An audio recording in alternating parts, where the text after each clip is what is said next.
To place a trade on the TradingView mobile app, follow these steps. Open TradingView app. Launch the TradingView mobile app on your smartphone. Make sure you're logged into your account. Choose a market. On the app's home screen, search for the asset or market you wish to trade, such as stocks, forex, or cryptocurrency. Use the search bar at the top to find your desired symbol. Select the trading pair. Once you find the asset, tap on it to open its chart.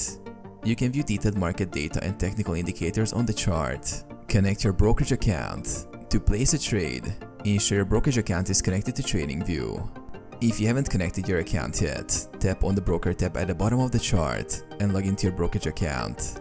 Place a trade. Once connected, tap the trade button.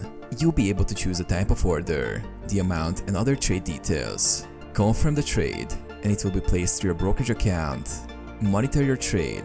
After placing the trade, you can monitor it directly in the app, adjusting the position or setting stop loss and take profit orders.